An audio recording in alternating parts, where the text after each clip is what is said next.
Hey guys, hey Trendsetters, how you doing? How you doing? I'm here again with the wonderfully talented social worker, Simone Muchette of Rhyme, Resilient Young Minds. How you doing, Simone? I'm also introducing Lucy Antoine and her son. You guys are going to be mind blown away when you hear what these two have to say. I'm going to leave the floor open to Simone and we're going to piggyback off of one another. I'll introduce Miss Lucy. Oh my gosh, it was so great just having a short conversation with her. That's why we decided to push the button. You know how we go. You know how things are going. Alrighty, so let's come on. Simone, good night, good night, good night, good night. How you doing, girl? Hey, Miss Heidi, I'm excited. I'm excited because the Boys Resilience Summit is coming up, and Oh I'm my just gosh. really excited because the conversations that I've been having with the men that are involved, the young people that are involved, like it is clear that men's mental health wellness is definitely a topic that needs to be discussed. It's definitely an issue that needs to be addressed. And I'm excited to talk about how we're addressing those issues tonight. And I'm excited because part of our summit, we have a keynote speaker to that's going to speak at our resilience open mic dinner. If you don't know about Resilient Your Minds, we do open mics as a form of self expression for people to share why they're so resilient after they've gone through an experience of workshops and self reflection to articulate why they're resilient. And so Dylan will be participating in our Boys Summit, and he will be our keynote speaker at our celebration open mic dinner. And I'm excited because I got to meet his mom. This is my first time meeting Dylan, so I'm excited to hear his voice and hear what he has to say. But I met his mom at a Canarsie Merchants Association event at Banco Popular on Ralph Avenue. I got big up Canarsie. We doing a lot of Yes, good yes, work in yes, yes, yes, Canarsie, yes, right?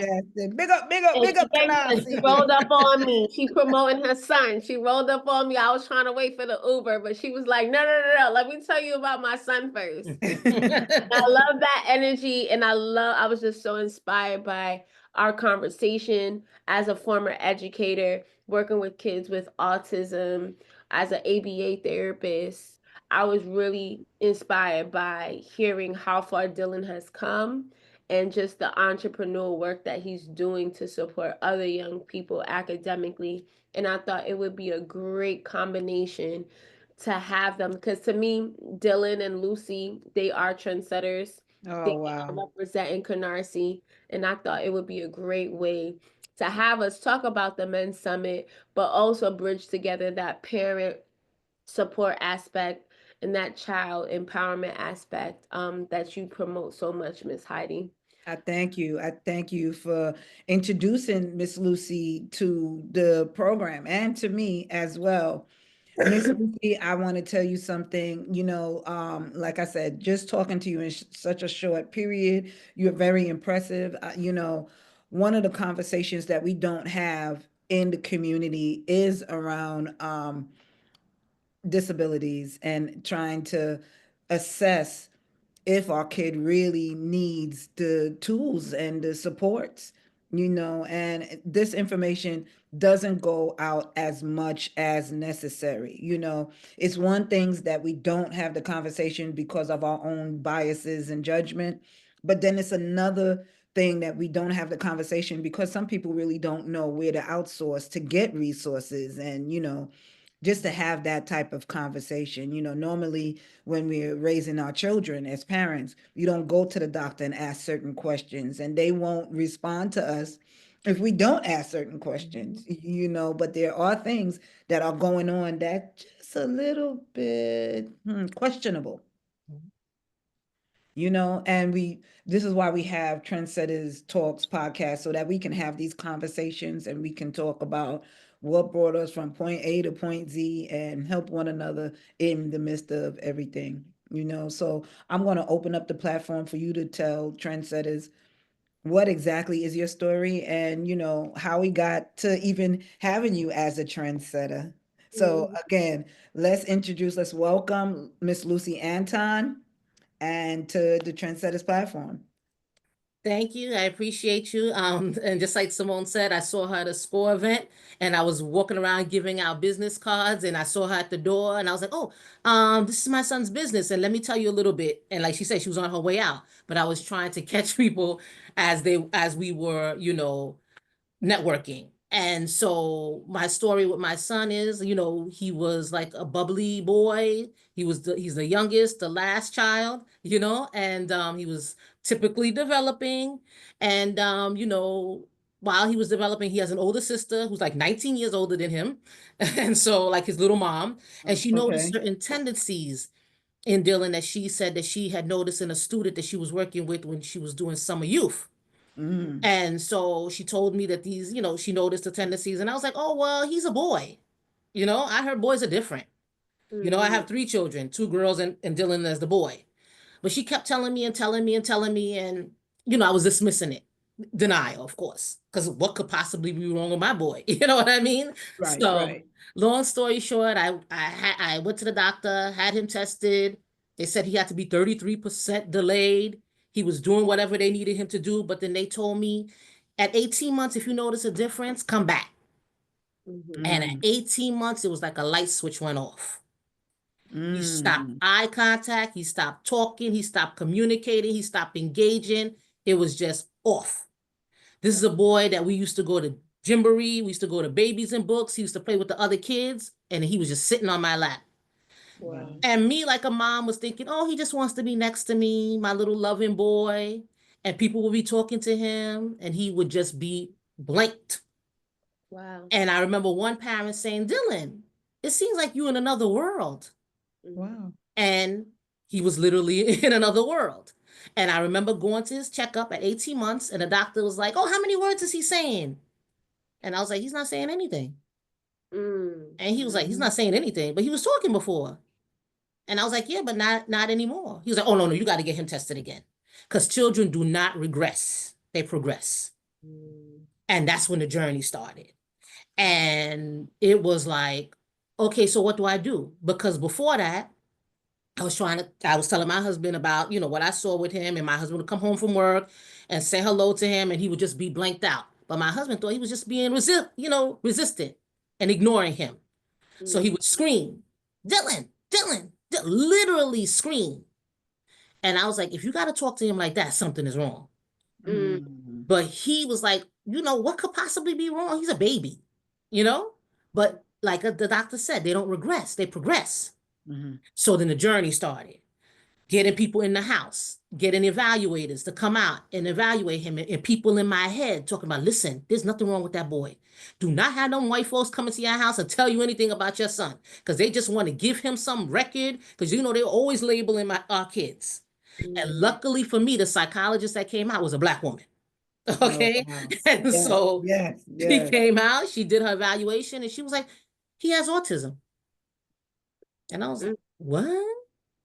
Like, Wow. she was like, don't you notice? No eye contact, no communication, nothing. I was like, no.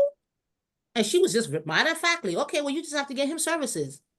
She Mm-hmm. called out a couple of schools or whatever, told me what I needed to do. And this is 16 years ago. So we didn't have all the technology that we had. All I remember was Thursday's Child, William O'Connor, certain schools that she was calling. So I was like trying to write things down. And then the journey began. And Mm. it was like a revolving door in my house because I was clueless.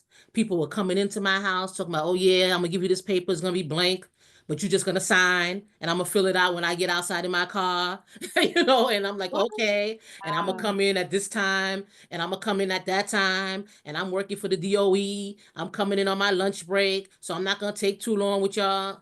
And I didn't understand. And I'm like, okay, and I remember this one therapist that worked for the DOE, and she said she was worked for the School of the Deaf, someplace on Eastern Parkway. And I remember her telling me, I need you to be out of the room when I work with him because I don't want you distracted him. And I was like, okay. So I go upstairs. But then after a while, I said to her, I notice when you're here, I don't hear anything. And she was like, you're not going to hear anything because he doesn't speak. And I was like, but you do. And I don't hear anything. Right. And she was like, oh, okay. And I'm like, something's wrong. You know what I mean? So now I had to start talking to folks. But I had to get out of my community to talk to folks because I didn't have a support system in the community to know what was right and wrong. I had a service coordinator that was overwhelmed with paperwork, you know what I mean? But I didn't have the connection to find out how is this supposed to go, Yeah. right? What am I supposed to, what are my expectations from these people when they come? What are they supposed to be doing? And so I had to go out of the community. There was an organization, my time, that's still there, that was around because they had just like started, but I needed more because my time was a support group, but it wasn't a support group of parents at that time with lived experience that could have walked me through the process and supported me because I had the shame, I had the blame, I was feeling overwhelmed. I wanted to kick everybody out and stop all of this service, right? Because I felt like, what are these people doing? Right? Nobody's doing anything. I don't even understand what's going on. But I had to go out of the neighborhood, out into communities that didn't look like me, where they were very resourceful. And they had their laptops back then and they knew everything. And I had to sit up under them to find out what was going on and how I was supposed to service my son. And somehow, some way, I found out I was invited to a focus group. And I still have the notebook. I thought I had it right here from 2011, guys.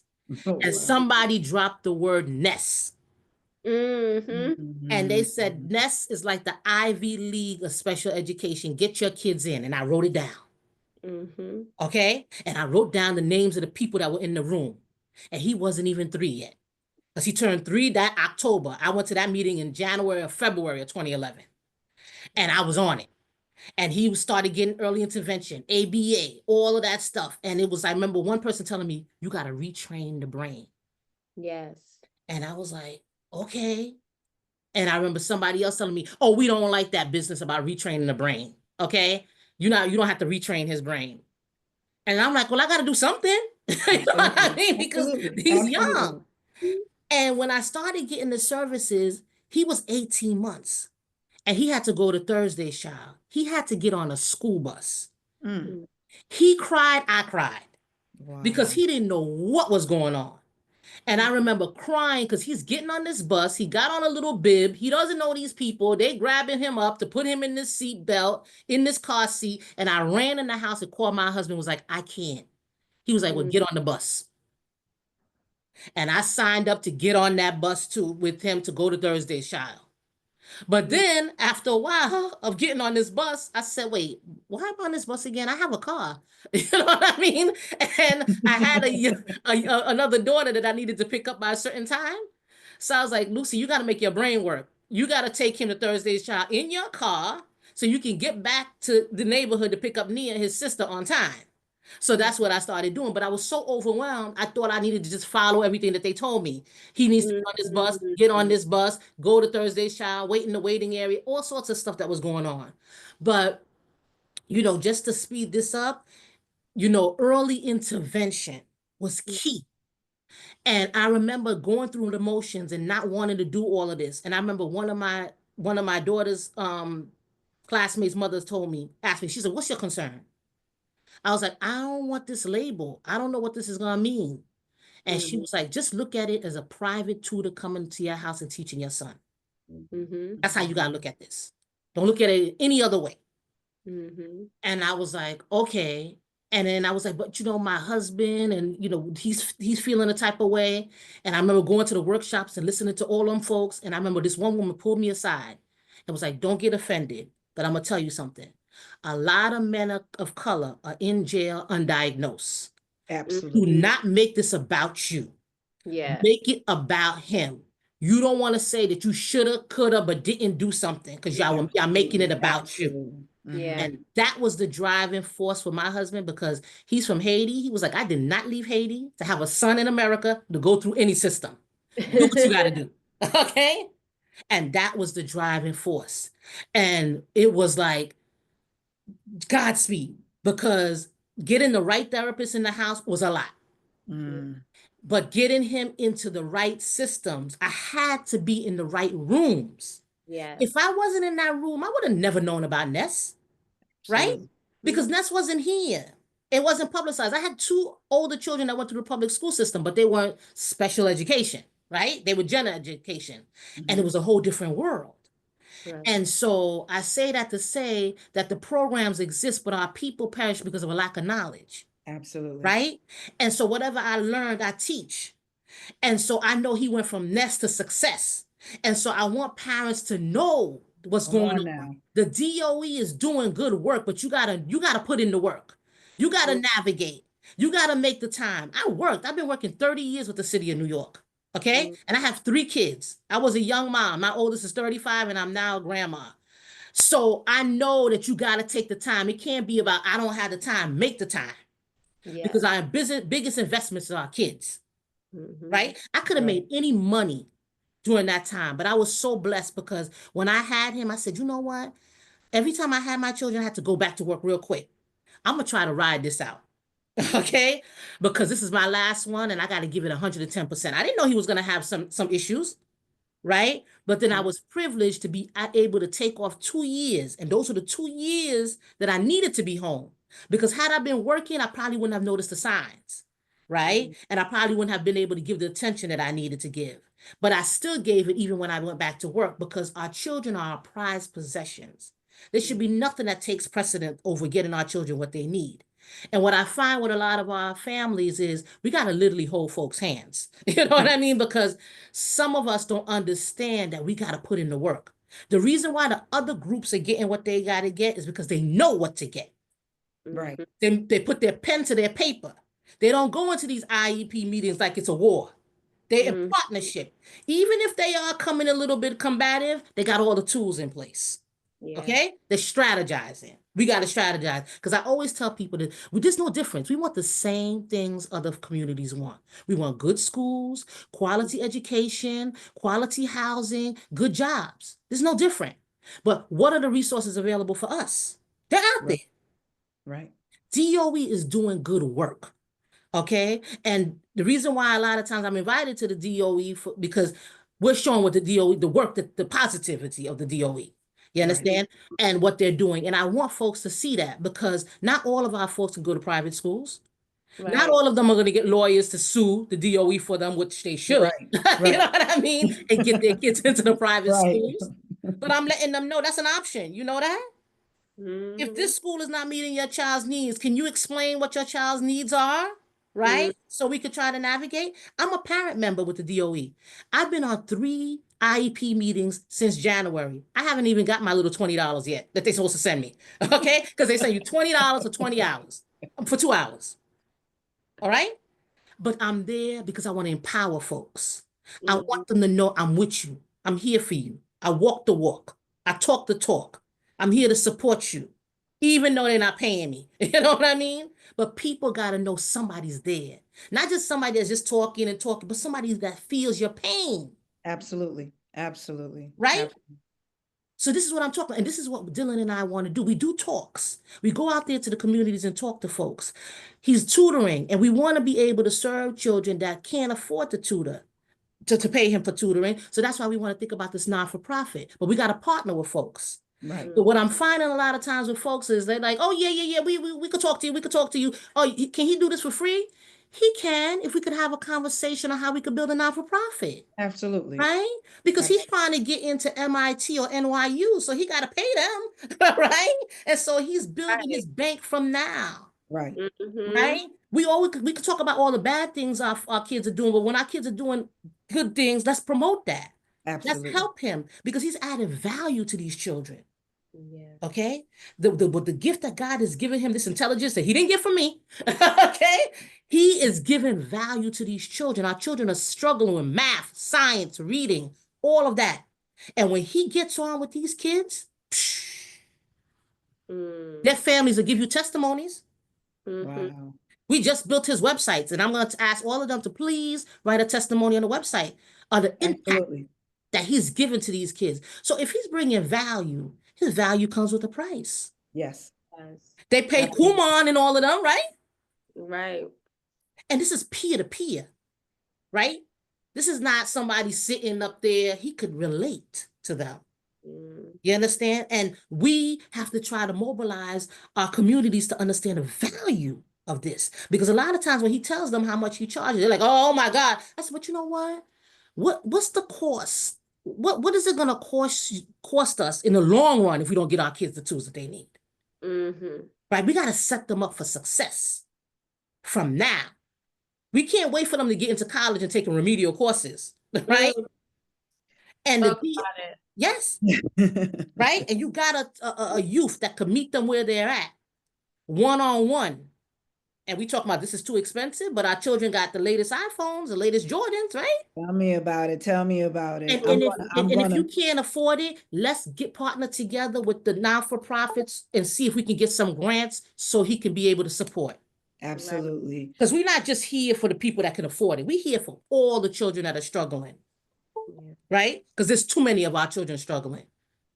One of the things that I'm going to pull you back just a little bit, before we introduce Dylan and what he's doing. I still want to have this conversation with you about the process that you went through, even if we have to bring you back on and you can talk about. Dylan walked away. No, he went to go get a charger. He's here. Still here. Yeah. Anyway, so yeah, even if we have to bring you on and continue to have these type of conversations, because they are important. Dylan is definitely going to be a pinnacle on Trendsetters Talk, and it's important for us to have these type of conversation. And Dylan himself is encouraging to a lot of parents, to a lot of his peers that that are in similar situations, and just to know that they can too push themselves beyond the bar, push themselves beyond any limits that they have been restricted to because somebody said something about their limitations, about where they can stand or what's to be expected. You understand what I'm saying?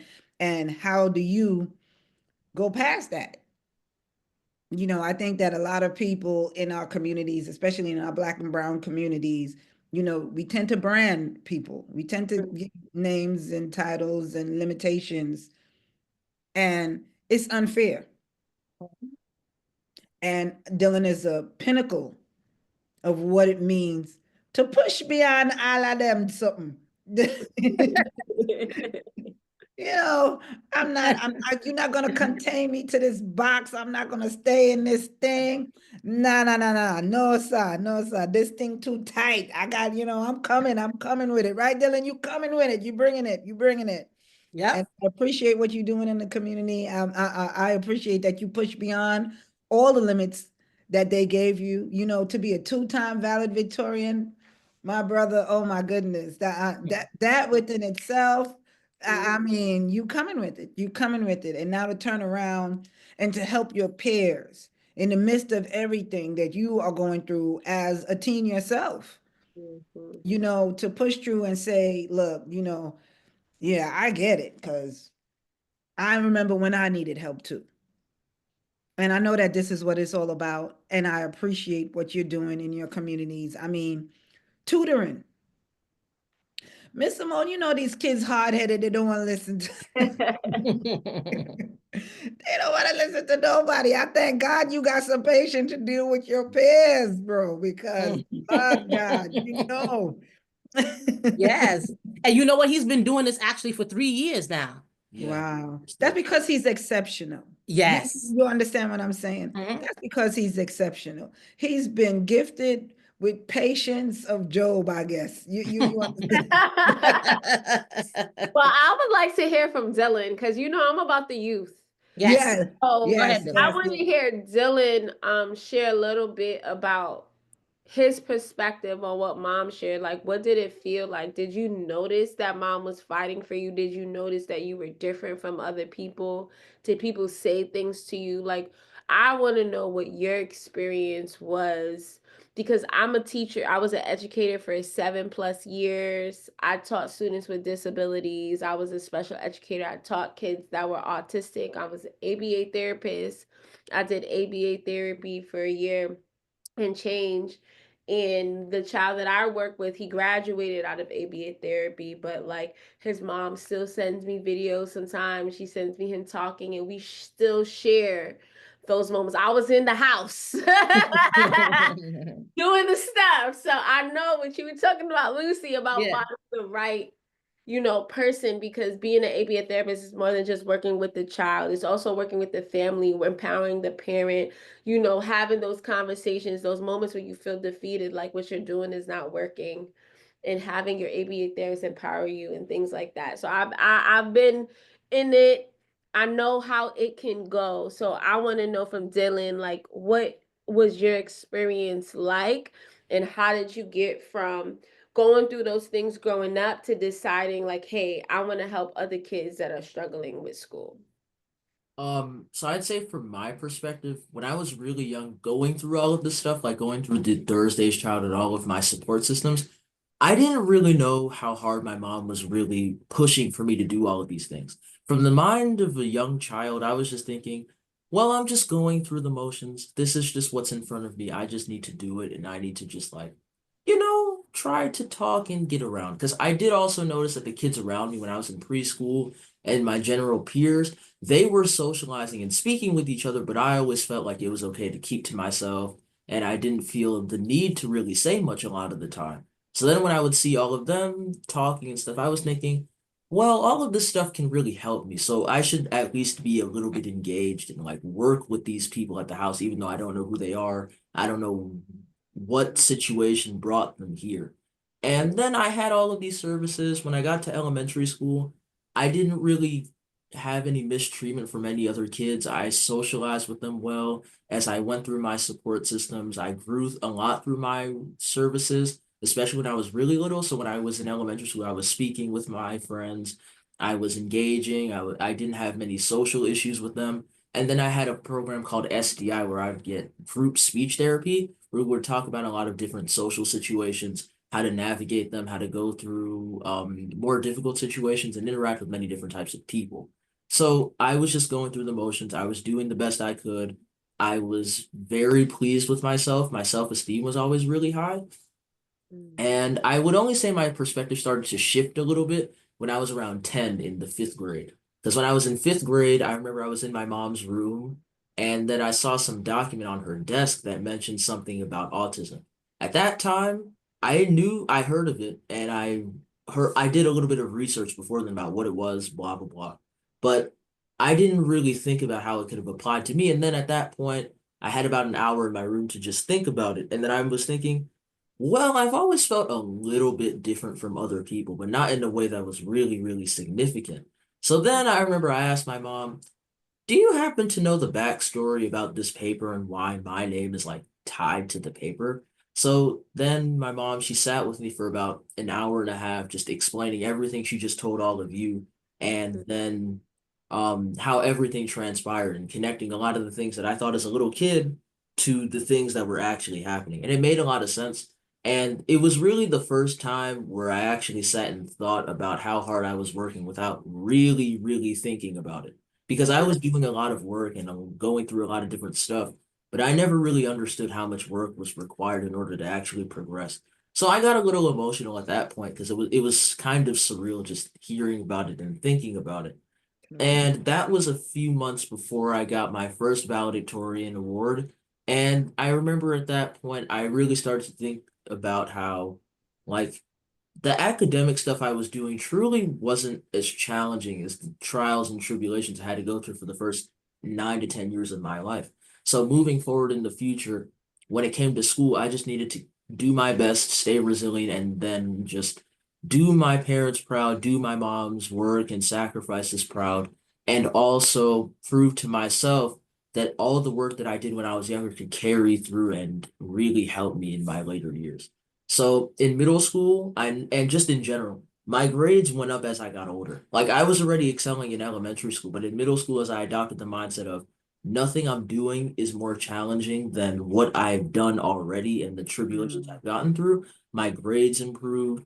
I still made a lot of friends. I wasn't like weirdly timid with anyone. I didn't really overthink my diagnosis because I knew I grew past that. So I was able to go through middle school. COVID hit when I was in sixth grade, and that gave me a lot of time to reflect and really look in the mirror at myself and think, in what ways can I improve? How am I going to get through this situation? And how can I use my foundations in order to learn and grow? So I really built my self-discipline at that point. I really built my social awareness at that point. I built my emotional awareness. I built my emotional intelligence at that point. And I was really able to be a more mature person. So when I went back to school in eighth grade, I felt like I was a revolutionized person in a sense. Even if it may not have been noticeable for my family sometimes, I felt this way and I really used it to excel in eighth grade. I had the best grades I ever had to that point. I didn't think about the valedictorian award much. My main priorities were to do the best I could and then also prepare for the specialized high school exam, which I spent a lot of COVID preparing for as my newfound discipline, and with the help of a prep program I went to called CAS Prep, which also helped form my liking for teaching and my love for learning a lot, which I always feel like I've had, but it really was revitalized in that time period. So in eighth grade, I got valedictorian again for the second time. And at that point, it was really full circle in the sense that I got into the high school that I really wanted to go to, that Brooklyn Tech that I set a goal with my friend in sixth grade.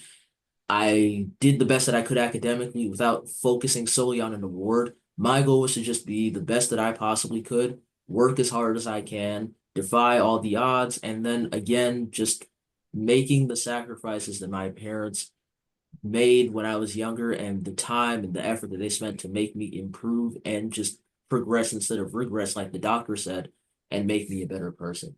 So I feel like all of that transitioned really well into high school. I've done a lot of great extracurriculars. And when it comes to teaching, I had my first experience once I was done with the specialized high school prep, like the test prep.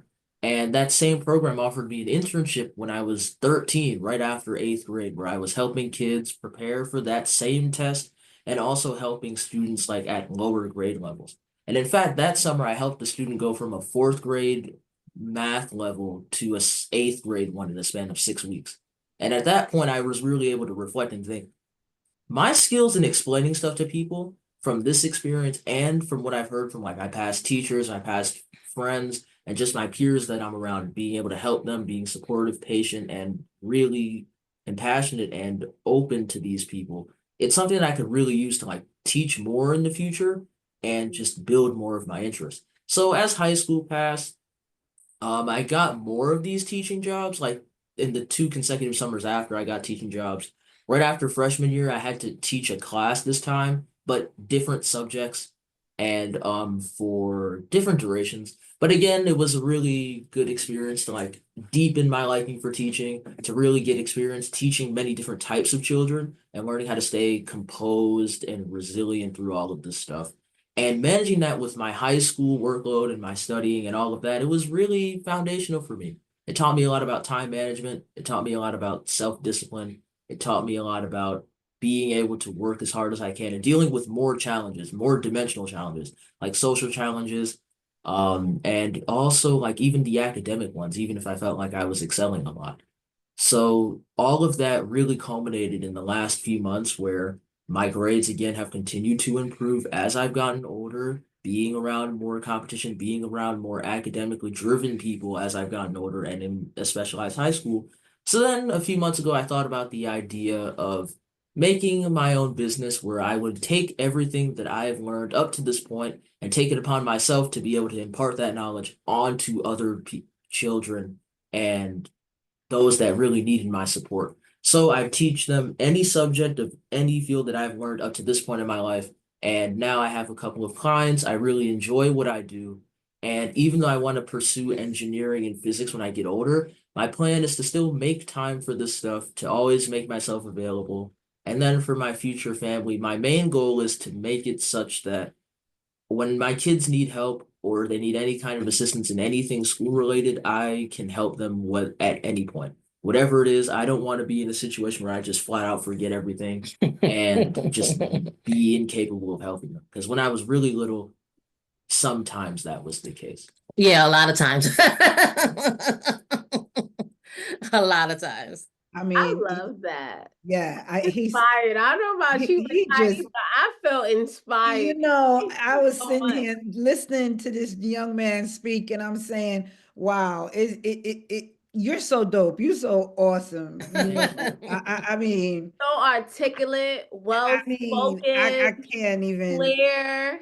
Yes, yes, yes. You took us through that journey in a magnificent way. I understood every single thing. It was like I was following you through, the corridors of your life. And I, I can only imagine the impact that you're going to have on in our communities, and in America, period. I'm completely and entirely in support of, what your program. Please tell us the name of your organization.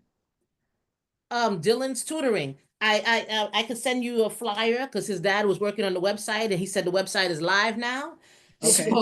So it's yeah, so it's Well, I want to say the name mhm. of your website. If you have the name of your website, say it so that our viewers could get in contact with Dylan. Yes, Dylan's tutoring is not with S. DYLAN tutoring um .com. Yes, it should be .com. Okay. If not, you could always get in contact with me because the website just went live. So I was trying to fix up some things on the back end, but it should be Dylan tutoring.com, or you could reach me at 646-258-8979 because I'm Dylan's manager, my manager. And so I, screen out the calls. We provide a 30-minute free consultation to all prospective students and their parents, just so that he can, assess the need, talk to them and see if it's a right fit. And if so, if they want to move forward, he provides online, one-on-one, an hour, sometimes an hour, or whatever the case may be. He charges $50 an hour. Again, we are trying to work something out where we can try to build a non-for-profit where we can be able to support children that may not be able to afford the fee and provide them with the supports. So that's a work in progress. We're trying to work with a lot of different people to see how that we can make that work for folks. But in the meantime, again, you can reach me. I have the flyer. I can share it with you, Miss Washington, and you can share it on your platforms. Definitely, And definitely. we have it here. I don't know, you can't really see it because this is blurred, but I'll send an electronical version. But again, you can reach me, Dylan's mom, 646-258-8979. You can text me and we can connect. Again, we do the 30-minute consultation. Again, I am a parent member. I am, a parent member through the DOE to provide support to parents that want a parent member at their IEP meetings to support them, to be a support to them during those meetings. Because I know sometimes those meetings could be difficult. And so parents want to know that somebody's there that can relate, that can support them. And so again, Dylan and I also provide talks in the communities. We provided talks with the DOE, NYU. We are NYU fans because the NEST program was co-founded by NYU. So we're big NYU fans, and NYU's on Dylan's list as well to possibly go to for college. And we want to be able to go out there and, inspire folks, educate Absolutely. folks, to work with Absolutely. you all and to, be the voice of the people that feel like they don't have a voice. Thank you so much. Thank you both for all your services and what you're doing in our community. You guys both are trendsetters. There's nothing less than that's the only name for you guys. Resilient trendsetters. Resilient trendsetters. That's a nice tagline. But there's trendsetters. Y'all are trendsetters. Y'all are trendsetters all the same. And, Simone, I want you to wrap it up again, talking about your men's summit. One of the things that Simone and I often talk about is that there aren't enough spaces that are curated for men's mental health and for them to have conversations and for them to get poured into, and encouraged and enlightened about certain things. It's not a taboo thing to feel the way that our men have been feeling. And I thank you, Simone, for having a space where people can release, relate, and just drop it all off. And just really, you have such a phenomenal lineup. I'm telling you, oh my goodness. of people that are there that's going to be, I mean, the flyer just drew me completely off. I'm like, that's really good. Yes. So this is one of the reasons why I'm in full support of this boys summit, and hoping that we get a phenomenal turnout. Come on, guys. No, we are. We're not hoping. We will. We already Yes, have yes, yes, yes, yes, yes, yes, yes, yes, yes, and if yes. it's only them, we will pour into them and they will get what they need to What they get right. from it, because that's really the plight, right? Is it's not there's spaces that exist, but I think part of the work is empowering men to give them permission to be themselves, and for them to know that they won't be judged. You know what I'm saying? And so this space and this time, and I really appreciate you, Dylan, for being so authentic. Because I could promise you, we was over here being women and momming and all that stuff, talking, right? But one thing I know about working with young people is that young people have something to say. Mhm. Opened your Absolutely. mouth and you started to speak. I promise you, when people watch this, they're not going to expect that a student that has autism That's right. That's able right. to communicate the way that you communicated and articulate yourself. And I know that you kind of gloss over your experience, but you said that there were moments where you had a revelation about what you've went through, and that the expectation that you set on yourself, that I can move forward, I can do more because of what I went through. And that's a big thing. They're grown adult men that are not able to navigate that space. And I want you to sit in that, and I want you to start to think about, like, well, what did I actually do? Did I talk to my mom a lot during that season? Did I journal a lot? Like, what were you actually doing? Because that's the season that a lot of young men struggle with. They don't come back from it. They get discouraged, or they don't know what to do, and they kind of give in to themselves. But you were like, no, if what my mom told me is true, what I remember, what I went through is true, then I know for a fact, then I can do this next thing. And that's something that is to me, at the foundation of men's mental health wellness in this season, is that men do not believe in themselves. They don't feel like people, women around them are believing them, that they can actually accomplish what they set in their heart to do, whatever that vision is inside them. And so I applaud you, Dylan, that you are a high school student that had odds stacked up against you, and you still were able to be confident enough to say, no, this is what is for me. This is what the people around me invested in me. This is who I am. And this is what I'm going to choose to be. And that's it. And so I thank you. I applaud you. I'm excited for the impact that you're going to make on March 23rd. That is when the Boys Resilience Summit is happening. It's happening in two parts. The first part is the workshop and the healing part, well, a little bit of healing. And then the second part is at Sip Cove Lounge. It's our dinner, our celebration, and all the young men will come and share why they are so resilient based off of the reflection that they did on the activities that day. But also, we will have performances from Christian hip hop artists. Senator Kevin Parker will be doing a greeting. Council member Chris Brinks is going to be doing a greeting. We have different people coming in that want to intentionally pour into men in the community that day and network with one another, so that we can build that. It doesn't end from here. We're trying to build a resilient community of men, so that we can collaborate, explore moving forward. A lot of people are stressed with the election and the government right now. All I know is that in our community, we need to empower our men to do the things that we know that they are capable of doing. And that's the season that I'm in. That's the stance that I choose to take. As the founder of Rhyme and the CEO, I know my little girl students are upset with me right now, but I know that I support them and I impact them just by being who I am every day. But boys don't have that example, that male example tangible to them that they have access to every day. or I should say a variety of male examples that they can touch.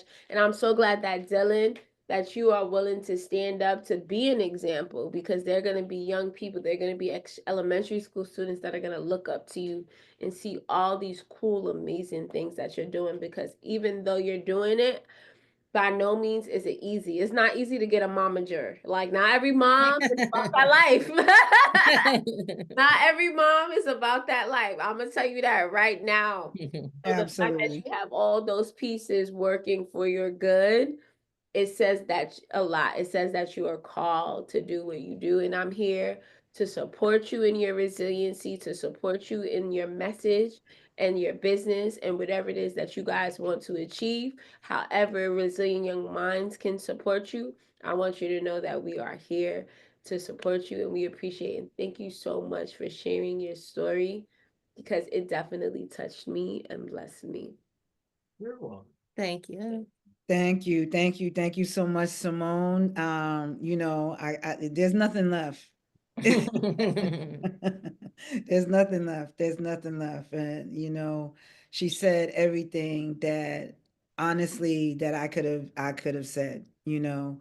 It was a pleasure meeting with you both. And I know that the follow-up is we have a lot of things that we're going to get involved with. You know, I'm so excited, and thank you, Simone, again for making this connection. You know, this is community.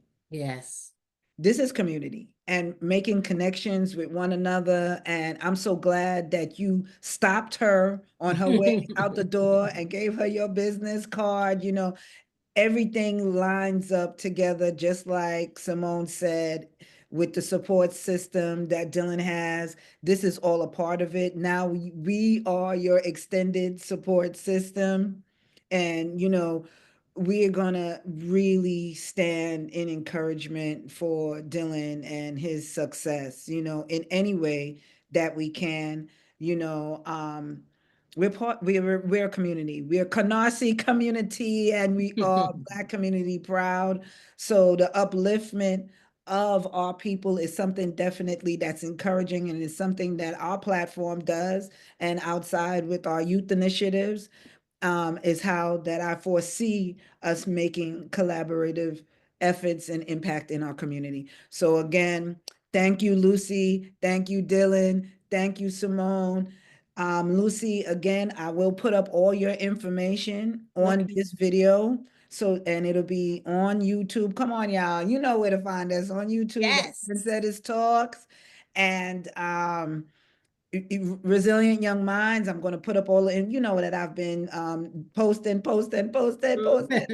because I really support, and I want you guys, and you are going to come out to this men's summit. This is definitely a place where we need to have our young men show up. This is the time now, like Simone said, it's okay.